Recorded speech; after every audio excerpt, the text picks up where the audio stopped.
India का crude oil production हर साल गिरता जा रहा है और हम इंपोर्ट पर और ज्यादा डिपेंडेंट होते जा रहे हैं। लेकिन भारत के नॉर्थ ईस्ट में एक स्टेट में मैसिव ऑयल रिजर्व्स होने के चांसेस है जिसको हम अभी तक निकाल नहीं पाए हैं। ये जगह है नागालैंड, जहां से ओएनजीसी ने तेल निकालना 1980s में ही शुरू किया था, पर कुछ सालों के बाद ये फैसिलिटीज बंद हो गई और आज तक वापस चालू नहीं हो पाई है। पर रिसेंटली नागालैंड के स्टेट लेजिस्लेटिव असेंबली में ऑयल प्रोडक्शन को वापस से चालू करने की बात हुई है, जो इंडिया के ऑयल रिजर्व्स के लिए एक गेम चेंजर साबित हो सकता है। आज नागालैंड के ऑयल फील्ड्स ज्यादातर इनएक्टिव है, पर इनके पोटेंशियल को वापस से जिंदा किया जा सकता है। पर सवाल ये उठता है कि क्या हम इस ट्रेजर को रेस्पॉन्सिबली एक्सप्लोर कर पाएंगे या ये सिर्फ एक और मिस्ड अपॉर्चुनिटी बन के रह जाएगी। आज के इस वीडियो में हम इस पूरे मुद्दे को समझेंगे, हिस्ट्री, जियोलॉजी, पॉलिटिक्स और डेवलपमेंट के हर पहलू को साथ में देखेंगे, तो वीडियो को एंड तक जरूर देखिएगा। नागालैंड एक कल्चरल रिच स्टेट है जहां 17 डिस्टिंक्ट ट्राइब्स रहते हैं और इन ट्राइब्स के बीच यूनिटी प्रमोट करने के लिए यहां हॉर्नबिल फेस्टिवल मनाया जाता है, जिसमें ट्राइबल लोग अपने फोक डांस और कल्चर का प्रदर्शन करते हैं। नागालैंड में एक जगह है लोंगवा विलेज, जो इंडिया म्यांमार बॉर्डर के पास लोकेटेड है। यहाँ के चीफ का घर दोनों देशों के बीच में लोकेटेड है और यहाँ के लोकल लोगों को दोनों देशों में वीजा फ्री एंट्री मिलती है। नागालैंड की लोकेशन और ज्योग्राफी की वजह से जियोलॉजिस्ट का सालों से मानना था कि यहाँ ऑयल रिजर्व्स हो सकती है। एक तो ये आसाम का नेबर स्टेट था, जहाँ पर कई जगह मैसिव रिजर्व्स मिल चुके थे। साथ में ये आसाम अराकन बेल्ट में लोकेटेड था।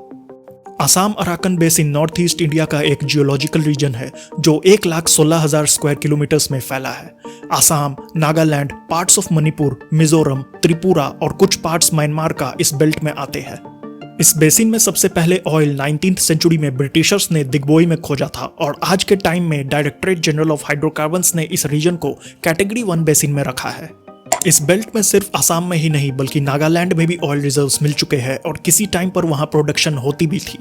1973 में ओएनजीसी ने आसाम बॉर्डर से सटे वोखा डिस्ट्रिक्ट में ऑयल एक्सप्लोरेशन की शुरुआत की थी और यहां के चैंगपैंग में 20 million metric ton crude oil होने के चांसेस को प्रेडिक्ट किया था, जिसके लिए ओएनजीसी को नागालैंड गवर्नमेंट ने पीएमएल भी दे दी थी। जिसके बाद यहां पर 29 वेल्स ड्रिल किए गए, जिसमें से 21 में ऑयल और 2 में गैस रिजर्व्स होने की कंफर्मेशन हुई थी। इसके बाद 1981 में यहां से ऑयल एक्सट्रैक्शन को फुली चालू किया गया और 1994 तक यहां से 1.02 million metric ton crude oil निकाला भी गया था। सब चीज बिल्कुल स्मूथ चल रही थी और इस ऑयल फील्ड की डेली प्रोडक्शन 18,000 लीटर ऑयल और 25 क्यूबिक फीट गैस थी। पर 1994 में इस ऑयल प्रोडक्शन के खिलाफ भारी प्रोटेस्ट स्टार्ट हो गई। लोकल ऑर्गेनाइजेशंस जैसे नागा स्टूडेंट फेडरेशन और national socialist council of Nagalim ने इस ऑपरेशन के खिलाफ जोरदार प्रोटेस्ट किया और इसको इलीगल बताया। ओएनजीसी पे इलीगल एक्सट्रैक्शन और रॉयल्टी ना देने का आरोप लगा। इसका नतीजा ये हुआ कि नागालैंड असेंबली ने ओएनजीसी को एक्सट्रैक्शन बंद करने का ऑर्डर दे दिया। दुनिया की सबसे तीखी मिर्च में से एक भूत जुलकिया नागालैंड में लोकली उगाया जाता है और कई सारे ट्रेडिशनल डिशेज में यूज किया जाता है। नागालैंड में वायलेंस और इंसर्जेंसी डिकेड से चली आ रही है। ऑयल एक्सप्लोरेशंस और एक्सट्रैक्शंस भी इसी वायलेंस के चलते ठप हो गई थी। दरअसल नागालैंड एक स्पेशल स्टेट है और आर्टिकल 371A के अंदर इसको कुछ स्पेशल प्रोविजंस दिए गए हैं और इस आर्टिकल को लाने के पीछे कुछ हिस्टोरिकल रीजंस थे। इसके बारे में हम आगे बात करेंगे, पर उससे पहले वीडियो को एक लाइक देके चैनल को सब्सक्राइब जरूर कर ले। ये आपके लिए एक सिंपल सा काम है, पर इससे मुझे बहुत मोटिवेशन मिलता है। इंडियन गवर्नमेंट और नागा ट्राइब्स के बीच कॉन्फ्लिक्ट इंडिया की longest running ethnic and political struggles में से एक है, जिसकी रूट इंडिपेंडेंस के पहले की है। प्री कॉलोनियल टाइम में नागालैंड में डिफरेंट नागा ट्राइब्स रहा करते थे, जिनकी अपनी एक अलग पहचान थी। पर 19th सेंचुरी में ब्रिटिश ने नागा हिल्स को एक्वायर करना स्टार्ट कर दिया और असम में इंक्लूड करने लगे। पर ब्रिटिश इन एरियाज को लूजली कंट्रोल करते थे और नागा ट्राइब्स के कस्टम्स, रिचुअल्स और ट्रेडिशंस के बीच दखल नहीं देते थे।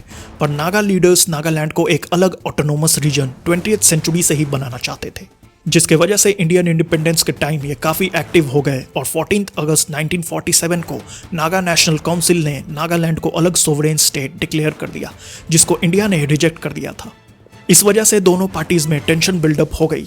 1947 में ही एनएनसी और इंडियन गवर्नमेंट के बीच एक 9 पॉइंट एग्रीमेंट साइन हुई, जिसमें नागालैंड को कुछ ऑटोनोमस पावर्स दिए गए। इस एग्रीमेंट को India as a way to integrate Nagaland with India देखता था, जबकि एनएनसी इसको एक पार्ट टू इंडिपेंडेंस की तरह देखता था, जिस वजह से दोनों पार्टीज में फिर से कन्फ्लिक्ट हो गई और 1956 तक ये कन्फ्लिक्ट आर्म्ड कन्फ्लिक्ट में तब्दील हो गई। कॉन्फ्लिक्ट को खत्म करने के लिए 1957 में नागा पीपल कन्वेंशन बनाया गया। ये उन लोगों का एक ग्रुप था जो नागालैंड को इंडिया के साथ जोड़कर रखना चाहते थे। इस ग्रुप ने इंडियन गवर्नमेंट के सामने कुछ कंडीशंस रखी, जिसके बाद दिसंबर 1, 1963 को नागालैंड को असम से अलग करके एक अलग स्टेट बनाया गया विद सम स्पेशल पावर्स। ये स्पेशल प्रोविजन आर्टिकल 371A के अंदर दिया गया, जिसको 1962 में कॉन्स्टिट्यूशन में अमेंडमेंट करके ऐड किया गया था। इस आर्टिकल के थ्रू नागालैंड के land ownership, disputes, resources rights etcetera Naga tribes के कस्टम्स के अकॉर्डिंग होते थे, ना कि इंडियन लॉज के हिसाब से। और स्टेट के किसी भी रिसोर्सेज को सिर्फ वहां के लोग ही यूज कर सकते थे। पर इस एग्रीमेंट के बाद भी वायलेंस पूरी तरह से रुका नहीं, लेकिन 1997 और 2015 के सीज फायर ने वायलेंस को काफी हद तक कम कर दिया। अब आप अंदाजा लगा सकते हो कि इस टेंस सिचुएशन में ऑयल एक्सप्लोरेशन और एक्सट्रैक्शन कितना ज्यादा मुश्किल रहा होगा। कैनेडियन कंपनी कनारो रिसोर्सेज लिमिटेड ने नागालैंड के कई हिस्सों में सीज्मिक सर्वेज किए थे, जो मेनली स्कपिन बेल्ट पर फोकस थे। पर लोकल रेजिस्टेंस के कारण इन सर्वेज का कोई ठोस कंक्लूजन नहीं निकल पाया और लॉस के कारण इस कंपनी ने अपने नागालैंड प्रोजेक्ट को बंद कर दिया। नागालैंड और असम नेबरिंग स्टेट्स है, लेकिन दोनों के बीच कई बॉर्डर डिस्प्यूट्स है। दोनों स्टेट्स के बीच 434 किलोमीटर लंबा डिस्प्यूटेड एरिया बेल्ट है, जो ब्रिटिश राज के टाइम से ही डिस्प्यूटेड है और आज तक पूरी तरह से सॉर्ट नहीं हुआ है। 19th सेंचुरी में जब ब्रिटिश ने नागा हिल्स को एक्वायर करना स्टार्ट किया था, तो एडमिनिस्ट्रेटिव पर्पस के लिए इस एरिया को असम में इंक्लूड करते जा रहे थे, जो नागा लोग उस टाइम से ही अपोज कर रहे थे। इसलिए इन एरियाज को डिस्प्यूटेड ही छोड़ दिया गया। इंडियन इंडिपेंडेंस के बाद जब नागालैंड को 1963 में एक स्टेट बनाया गया, तो भी इन डिस्प्यूटेड एरियाज को प्रॉपर्ली डिमार्केट नहीं किया गया।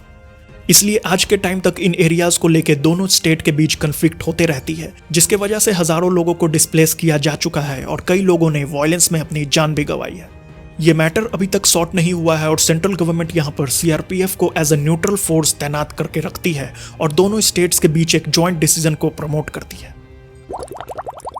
ओएनजीसी ने जो ऑयल फील्ड्स को अबैंडन किया है, वहां से इलीगल स्मॉल स्केल टैपिंग की बहुत सारी खबरें आई है, जहां कुछ लोग यहां से ऑयल निकालकर उनको रिफाइनिंग कंपनीज को बेच रहे हैं। आसाम से अगर कंपेयर करें तो नागालैंड साइज और पॉपुलेशन दोनों में आसाम से बहुत छोटी है। आसाम में इंडिया का सबसे पहला ऑयल रिजर्व्स खोजा गया था और सबसे पुरानी रिफाइनरी सेटअप की गई थी।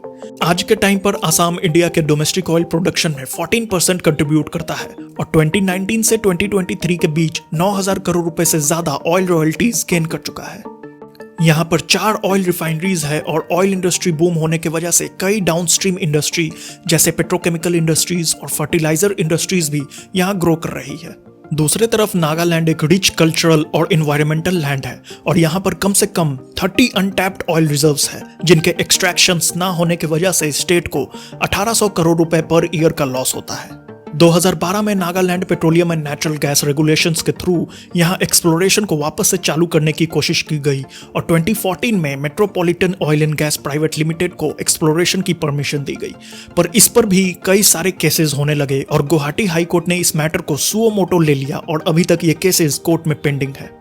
अबैंडन ऑयल फैसिलिटीज की वजह से ऑयल सीपेज का रिस्क भी बढ़ गया है, जिससे सॉइल की क्वालिटी खराब होने के चांसेस है। प्रॉब्लम्स तो हमने देख ली, लेकिन जब तक सॉल्यूशंस नहीं मिलते, डेवलपमेंट सिर्फ एक सपना रहेगा। तो चलिए अब सीधा चलते हैं सॉल्यूशंस की तरफ, पर उससे पहले अगर वीडियो यहां तक देख रहे हैं तो लाइक एंड सब्सक्राइब करना मत भूलिएगा। ओएनजीसी ने जब अपना ऑयल एक्सट्रैक्शन स्टार्ट किया था तो लोकल लोगों को एम्प्लॉयमेंट देने के जगह मेजॉरिटी बाहर के लोग उन फील्ड्स पर काम कर रहे थे। इसके पीछे का रीजन नागालैंड के लोकल लोगों में स्किल्स की कमी भी थी। रिसेंटली 2025 के नागालैंड लेजिस्लेटिव असेंबली में ये बात उठाई गई कि क्रूड ऑयल एक्सप्लोरेशन को वापस से स्टार्ट किया जाए। इसके ऊपर नागालैंड के सीएम ने कुछ इंपॉर्टेंट अपडेट्स भी दिए हैं, जो शायद फ्यूचर में पोटेंशियल सॉल्यूशन हो सकते हैं नागालैंड में छुपे ऑयल रिजर्व्स को निकालने के लिए। 2022 में ऑयल एंड गैस मिनिस्ट्री के साथ मीटिंग में एक प्रपोजल रखा गया, जिसमें ज्यादा से ज्यादा बिडर्स को अट्रैक्ट करने के लिए स्मॉल एक्सप्लोरेशन ब्लॉक्स बनाने की बात की गई। साथ में लोकल लोगों को रॉयल्टी और रेवेन्यू शेयरिंग और स्टेट में ही एक ऑयल रिफाइनरी बनाने की प्रपोजल रखी गई। इससे स्टेट में एम्प्लॉयमेंट क्रिएट होगी, जिसके वजह से वहां के लोगों को फायदा होगा। असेंबली के कुछ मेंबर्स का कहना है कि इस ऑयल पोटेंशियल का फायदा तभी उठा लिया जाना चाहिए जब क्रूड ऑयल रिलेवेंट है। फ्यूचर में पेट्रोलियम प्रोडक्ट्स के फेज आउट होने के चांसेस बहुत है, जिसके बाद ये क्रूड ऑयल रिजर्व्स कुछ काम नहीं आएगा। ट्राइबल कम्युनिटी नागा होहो ने भी ऑयल एक्सप्लोरेशन के लिए स्टेट गवर्नमेंट को पुश किया है। Nagaland Assam disputed area belt में ऑयल एक्सप्लोरेशन के लिए एक क्लियर रोड मैप की डिमांड की है, जिसमें दोनों स्टेट्स को रॉयल्टी शेयरिंग और लोकल लोगों को बेनिफिट्स मिल सके।